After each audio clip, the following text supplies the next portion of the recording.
Okay, hi, we are recording. So today is one of those great days. I'm recording liner notes for you.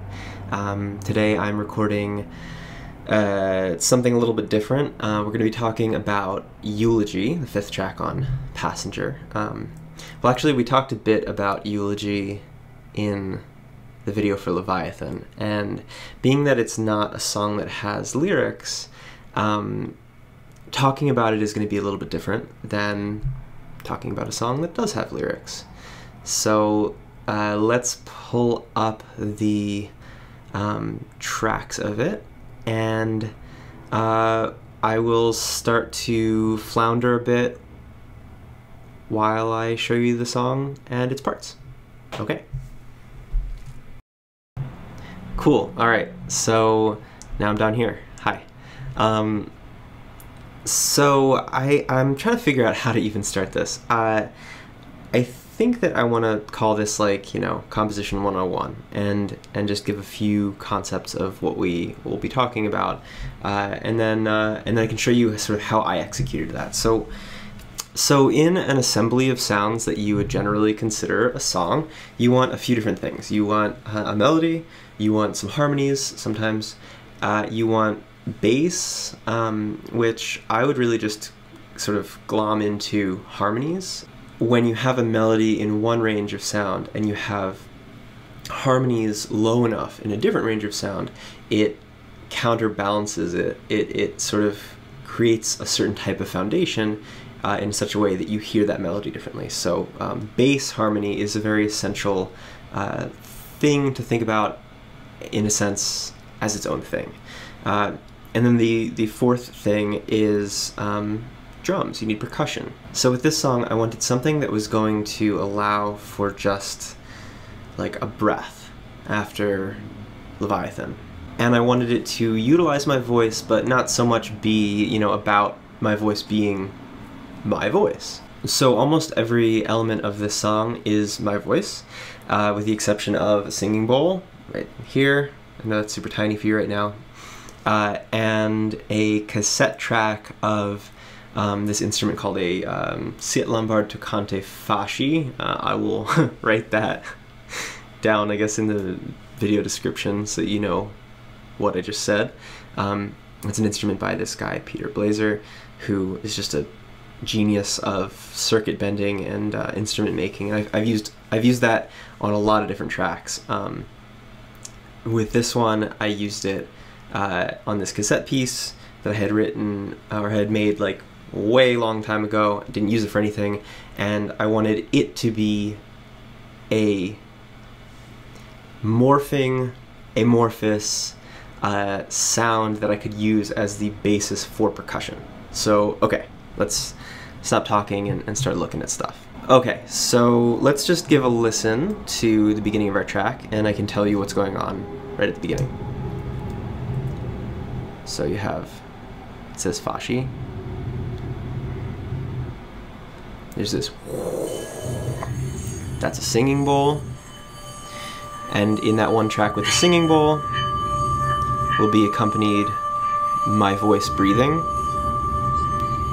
just like a couple times. I'm breathing in.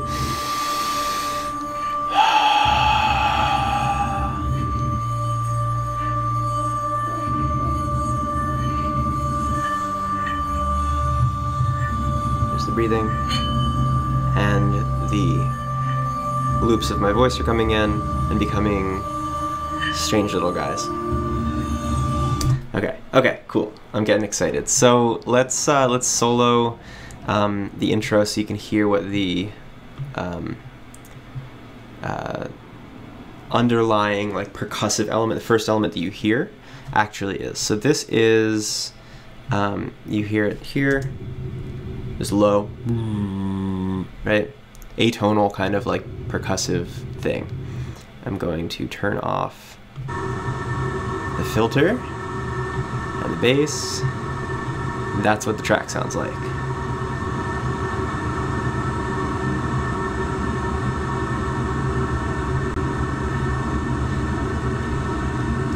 I think that it was me running the Fasci, which is like this sort of atonal synthesizer, very vocal sounding though, very like almost horn-like. I think I was running that through my modular synth, and I think I had frozen some of its sounds, so it was sort of like in a granular way, so it was like repeating elements of sounds, and then as it was going, and then sort of like morphing it. So you have like, at first you just have this like frozen sound, and eventually, I know it doesn't sound like much right now, there's this shift.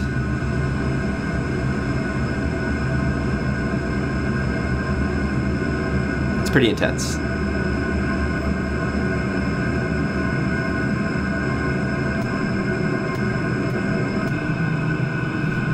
There's some like humming.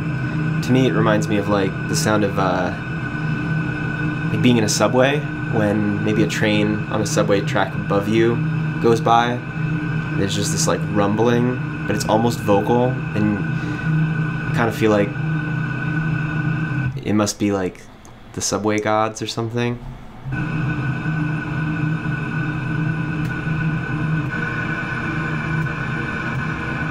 Okay.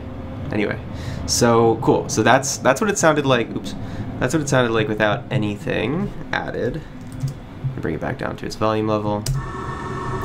There's a sub bass, which is going to be hard to hear the way that I'm recording this, but just adds some like a copy of itself lower down, and some interesting harmonics and whatnot to kind of create an extra weirdness. Did I? Oh yeah. Oh. Huh. That's what it sounded like. Oops. Very staticky.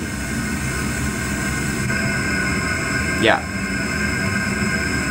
Okay, so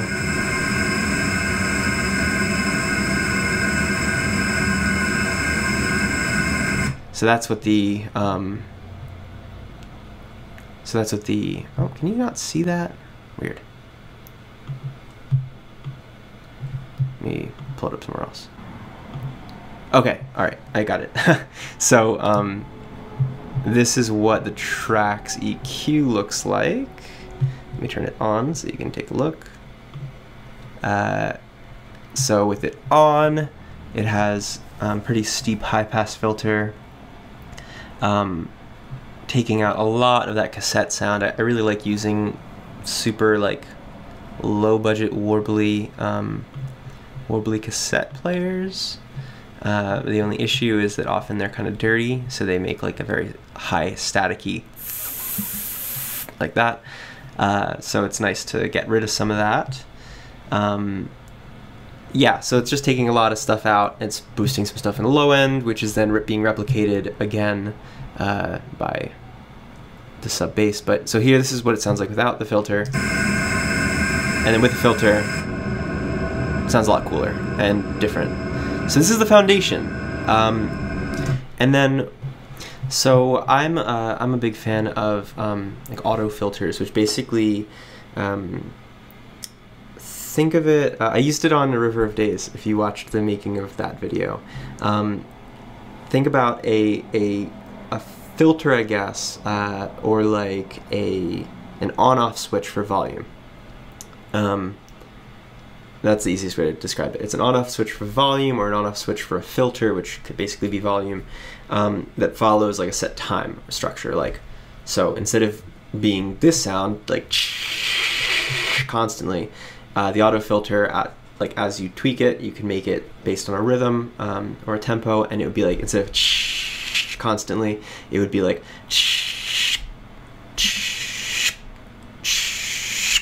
something like that.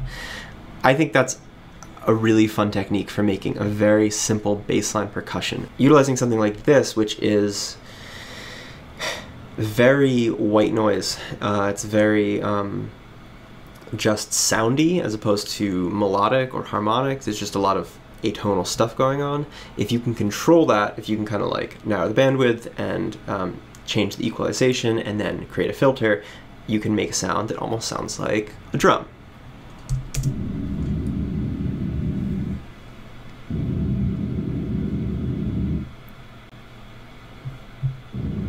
So So without the channel EQ, that would be like this. Now the filter's getting confused, which I kind of like. It's like trying to breathe or something. But, oh, so that's a good point too. So I had like a couple of these starting points for what I wanted to be doing.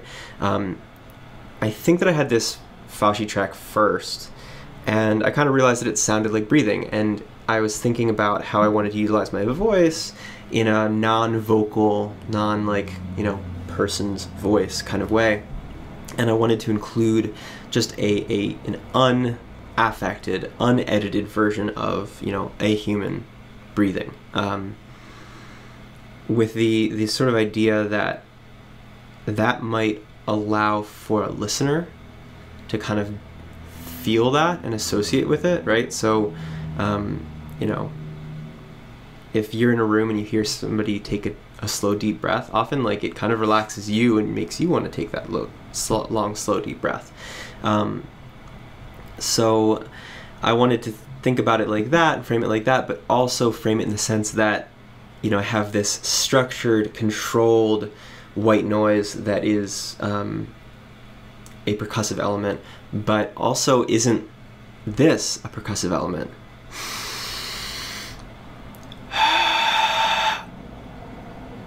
But it's a percussive element that you can associate with. So that's where this came in. And the singing bowl being sort of a drone note to frame the entire thing. It's D is the note.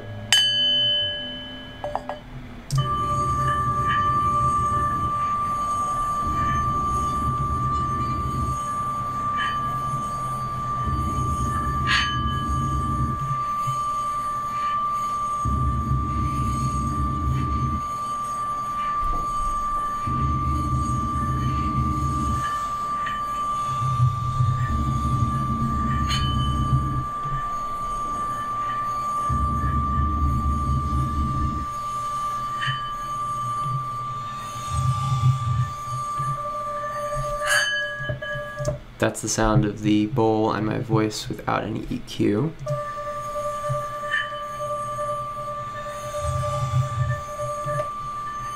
That's a bit more controlled. And it's just an open track, so it just starts the whole song, and after like 50-something seconds, I just let it fade out, and I didn't want to bring it back. Usually I like to, if I'm constructing a song, I like to be like, you know, okay, something's happening in one place, and I want to like migrate back to that sound, but it felt just so formative and not about being like, this is a singing bowl, just like my voice wasn't, you know, this is my voice, that it just felt like a good intro piece. It felt like a good setting the tone kind of thing. So then I guess I will talk about toward the end. Another element of percussion is that I had 2 tracks of that same Fashi stuff, that same weird cassette warble stuff, but like more controlled, more weird. So a lot more. Let's turn this up.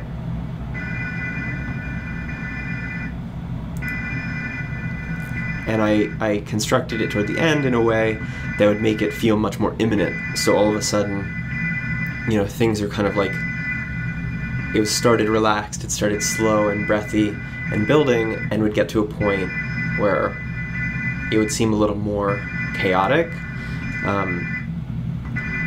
Let's see where it goes.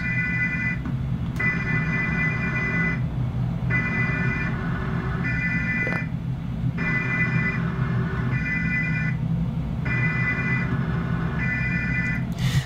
So an interesting thing to note here too is that these auto filters, the tempo of them is like slightly off and slightly like organized slightly differently, so you're getting these strange little like jumping where things will line up and then will not be lined up and then line back up.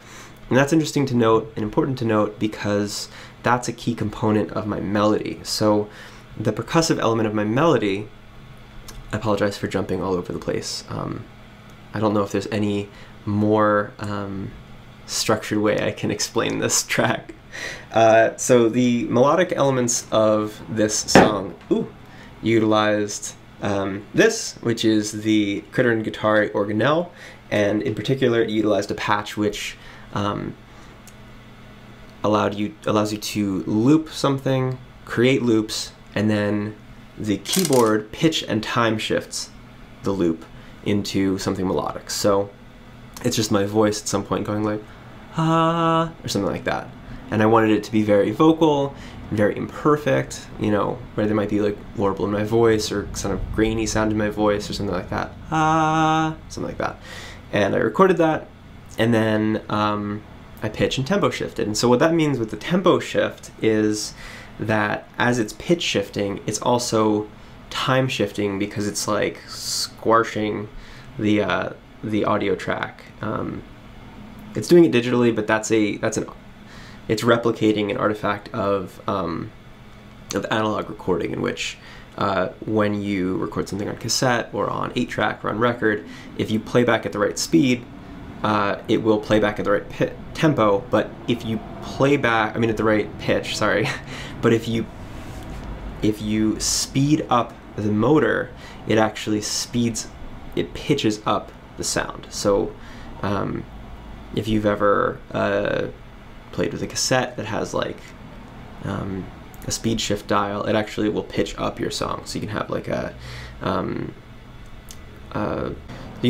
Bruce Springsteen track. I have Nebraska at home, and it can be like him singing Atlantic City, and he's saying take me out to Atlantic City, and it's like whatever. So this is kind of replicating that concept. But the important part is that if you have 12 semitones, right? If you have a chromatic scale of 12 as one octave, when a keyboard like this sets the different pitch and time to your loop, 1C. Oh, is this on? No. Ooh. 1C. These are replicated from another instrument, but 1C note. Actually, let's do it again.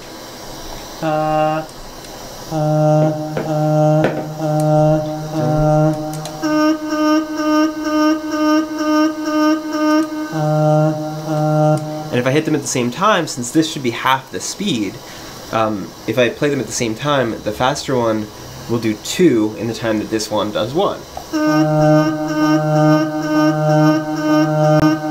And it does. So you can play with that in fun ways. I don't know why this is so noisy. There we go. So you can play with that in fun ways where like the interrelationship is 1/2, but then like, the octave to the note just before the octave, which would be like the 1 to the like 11th note in the chromatic scale,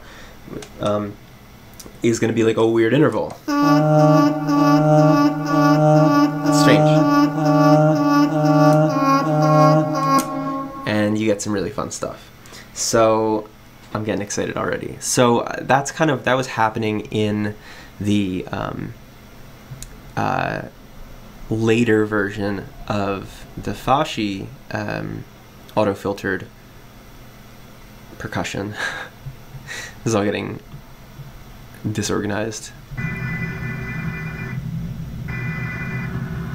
Yeah. It's kind of lining up. But the parts that are in there are not. Yeah. So you want in a song, you want melody, harmony, bass, and percussion.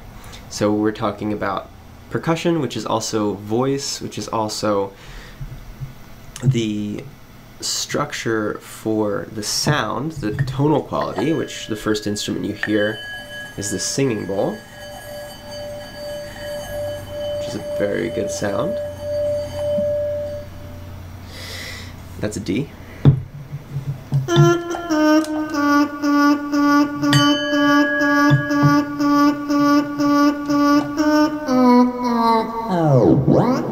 Okay, anyway, I'm gonna get distracted with fun instruments. Don't let me get distracted. So then we have the tracks. And they're just coming in slowly, building.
Okay, cool. So I would consider this, I would consider this section here to be your intro.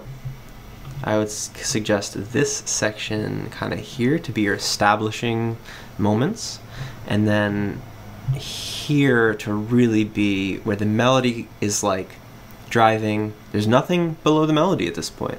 The melody is driving and the percussion is doing some weird shit, and it's a good time overall. I think the paramount element of the melody is, hold on, let me try it again.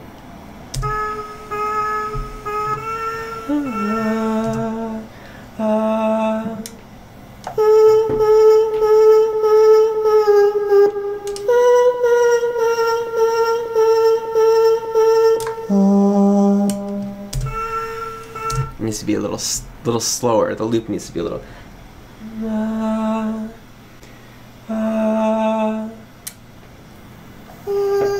are you like this?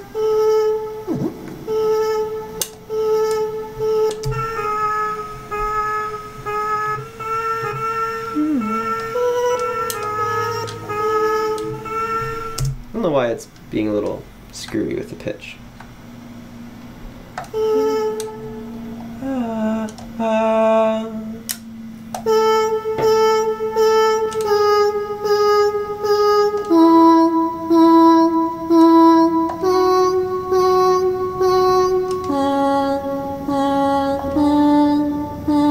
That's the main melody.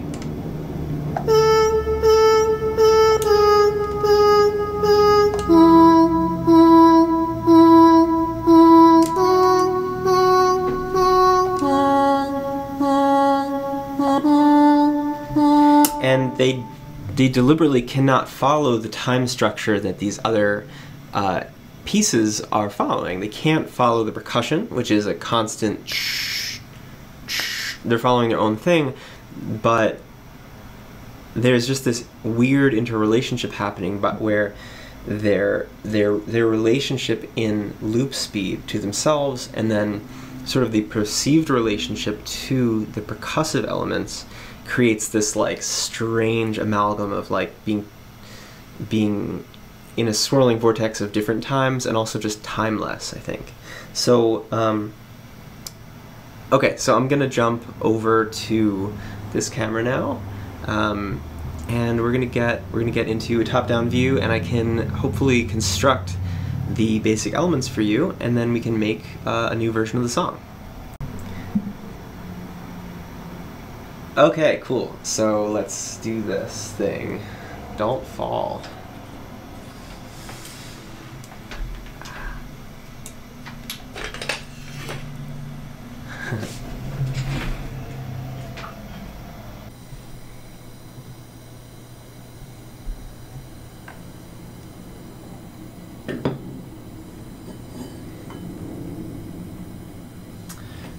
Okay, cool. So let's play around. So I want to settle in with this melody.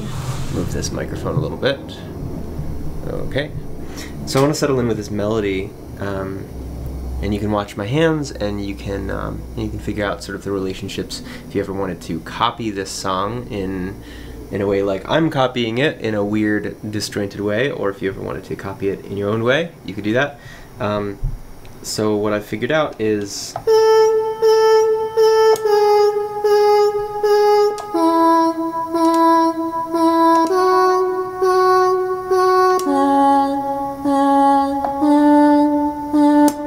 but for sake of playing this melody in one go on this one instrument, which is just less than 2 octaves wide, I'm actually going to start here, work my way down, and then jump up, and then create some harmonies. So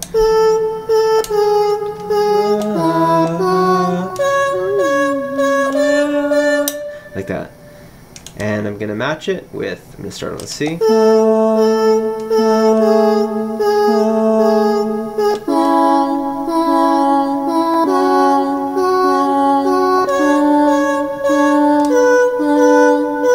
It sounds like one part of it. It's a little different than I did in the recording, obviously, but so I could do like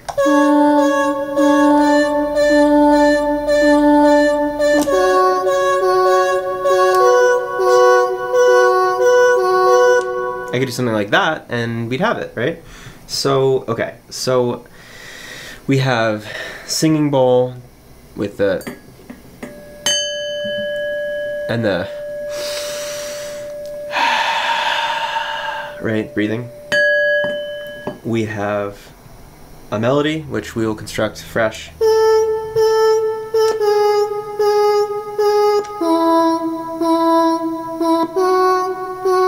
Okay. And then I want to create something. I tested around with this. This is the Pocket Operator PO33.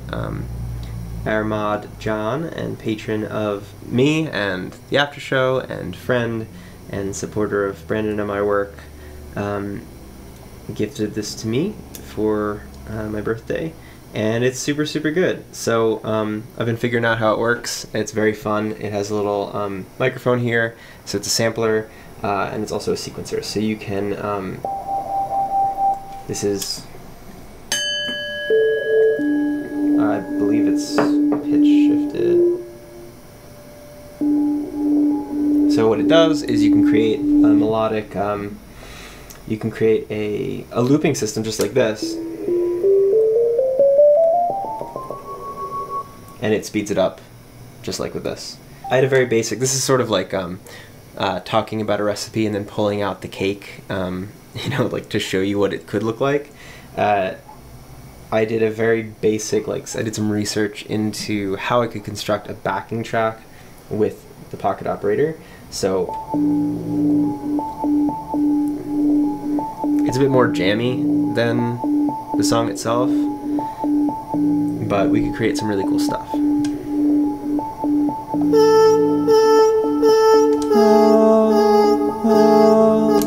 Let's turn this up a little bit.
Something like that.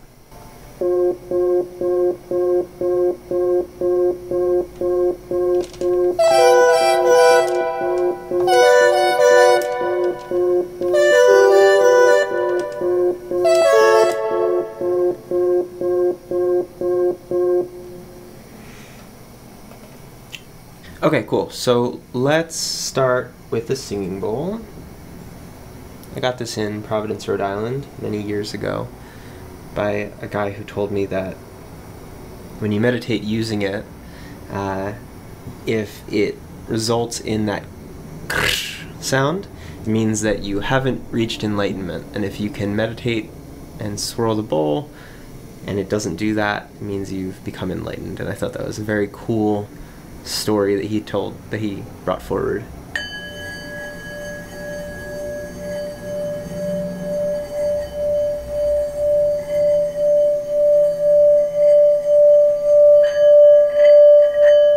So I'm actually going to play it, and I'm going to sample it again.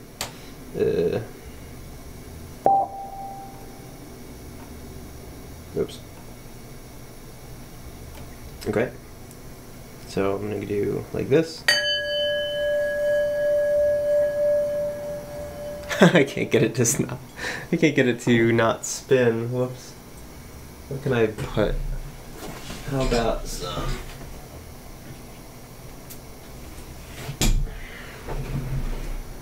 museum putty? That stuff is super, super useful.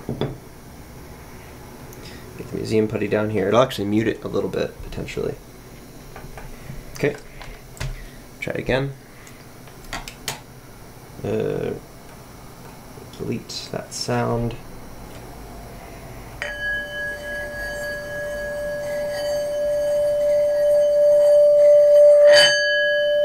Cool. Let's see what that sounds like.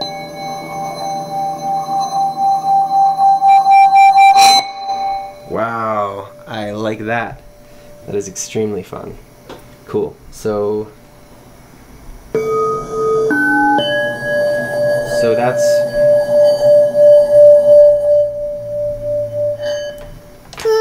that's a D. This note is a D.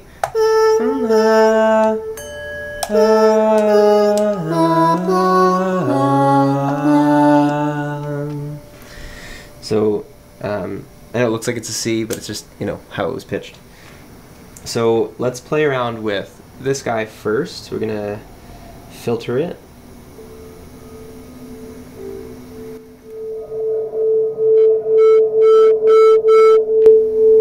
And make it a little quiet. I want to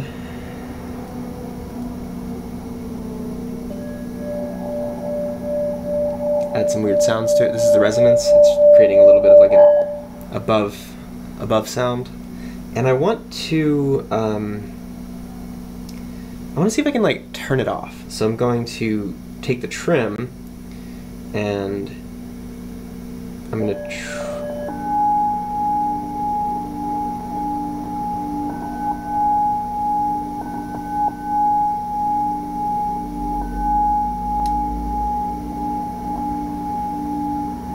Cool. I think this might be what I want. Yeah.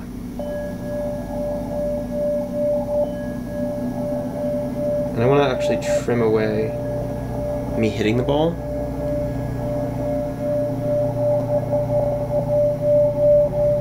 I might want to grab the end of that.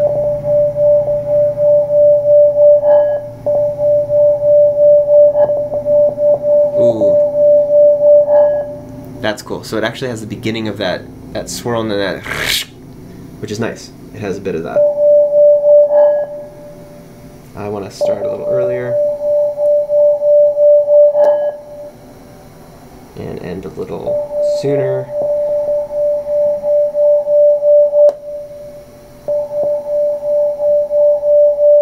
And I want to, oops, sound of this. I want to go into a new, okay, this is a brand new sound, and I'm going to write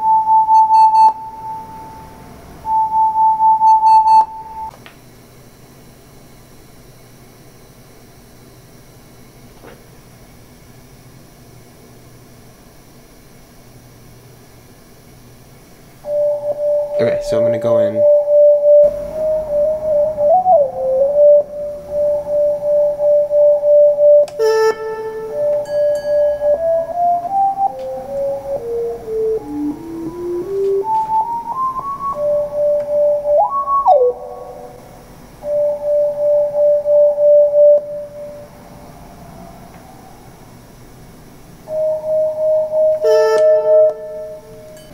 to go in, and I'm going to do it like this. See how slow we can get it.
Okay, cool. So right off the bat, I'm playing with tempo in a weird way. So I have like, I have a tempo, I have a set amount of time I can play within, 16, you know, whatever, beats, if you want to call it. And the slowest I can go is 60 beats per minute. So the first like 11 beats are that first pattern, so that it can come to fruition with that little and then it's interrupting itself and then going back to it, just as a way of breaking up like the monotony of like doing it in an even way.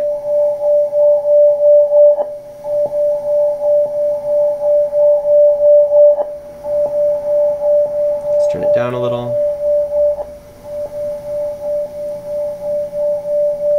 Cool. Sweet. So let's go into another pattern. Let's add. Let's add this pattern, and then we're gonna pitch it down an octave so that we can get some adjacent sounds happening. It's gonna be an extra sound.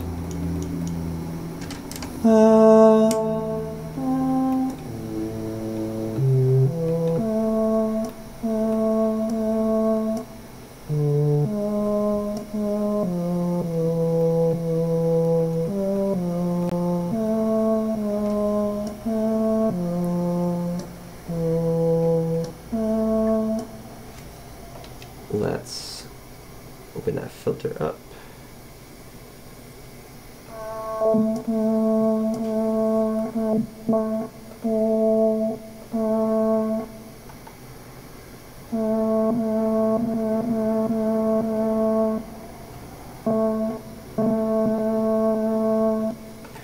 Let's go to volume.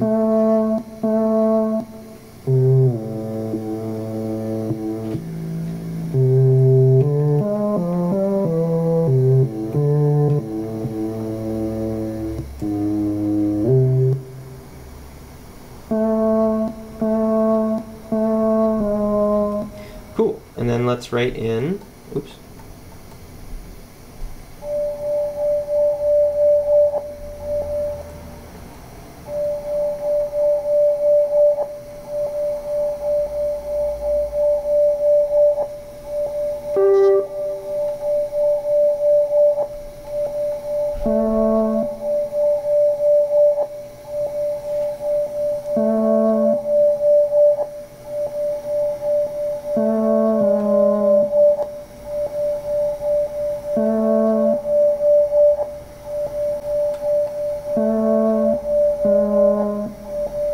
So now I'm playing in such a way that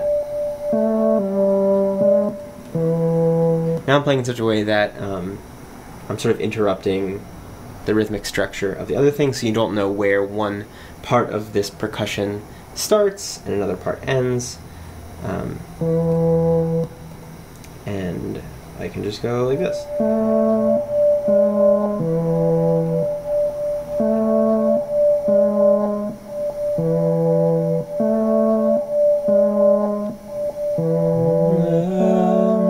I want to come back to that sound.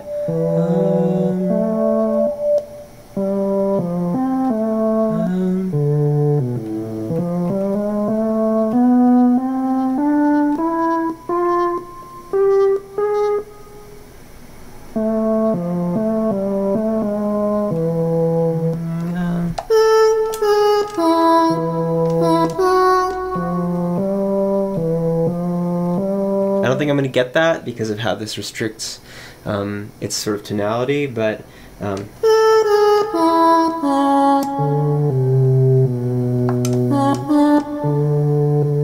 that's what I'll do. So I'll just get that relative F. Let's see what happens.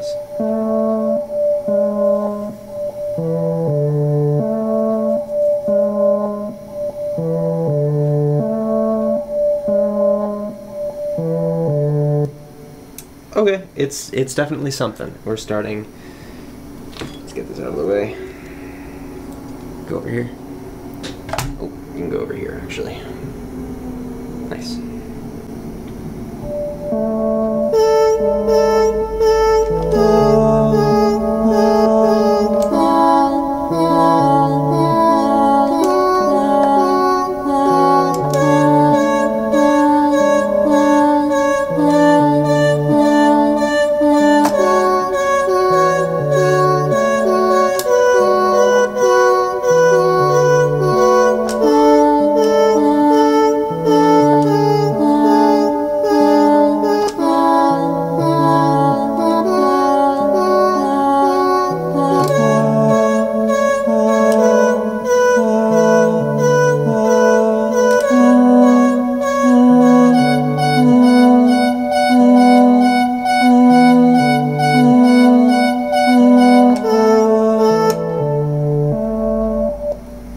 Well, that's kind of fun.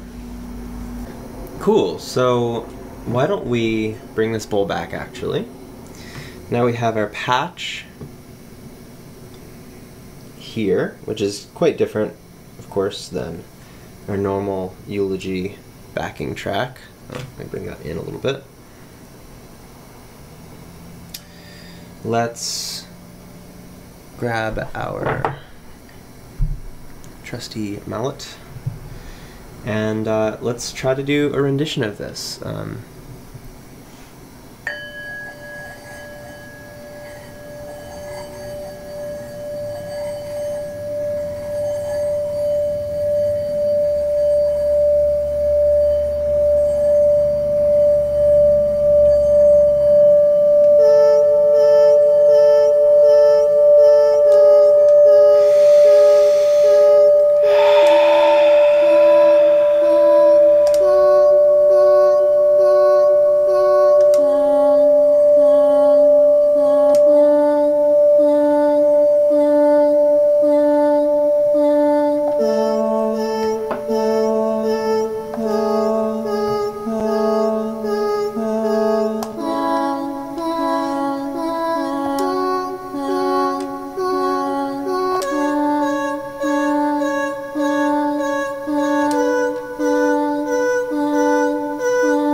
Okay.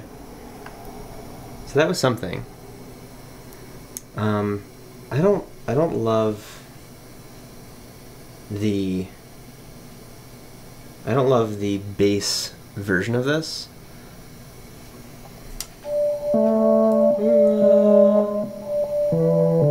I think that those last two notes, bum bum ba-dum, I think I'm just gonna go bum bum, and that's it.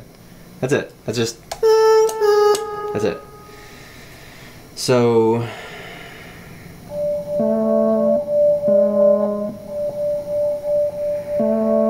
yeah, that's really fun. Cool. So it's like a little out of rhythm.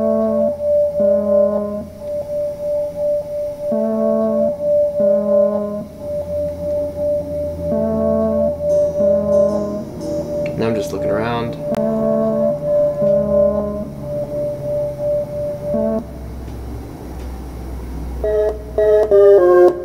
Oh, loud.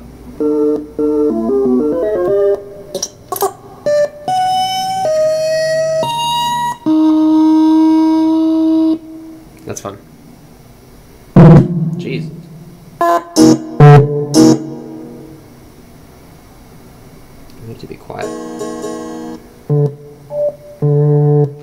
So, I like having two different things from, I've got bowl, I've got this recorded on here. I want to create another one.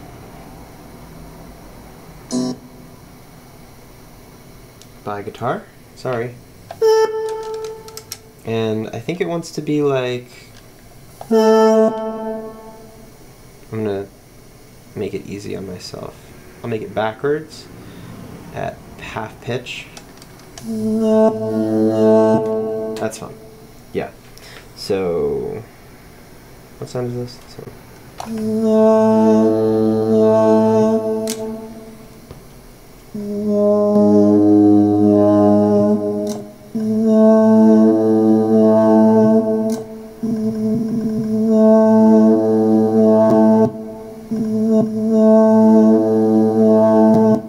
Cool. Let me get just that last little bit of...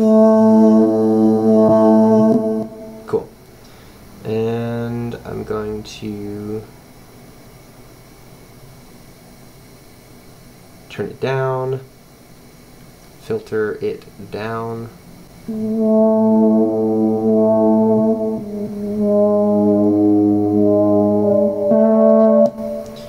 So it's going to be here, and it'll be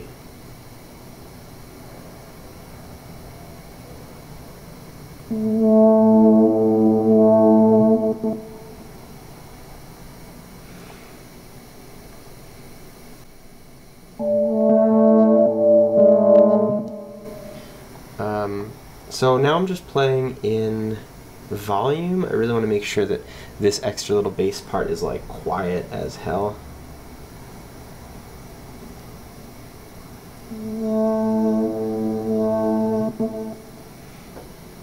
And it might just actually be right at the beginning once.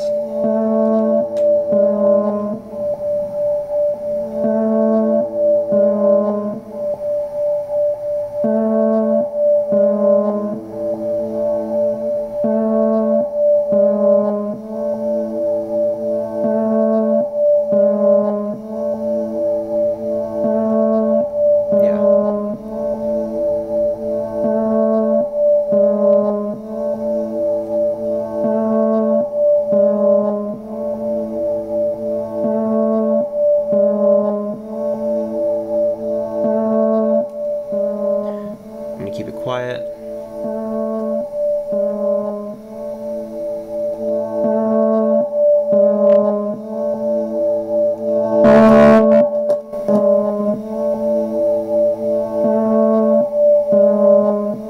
Cool. So we now have our track. So why don't we try it again?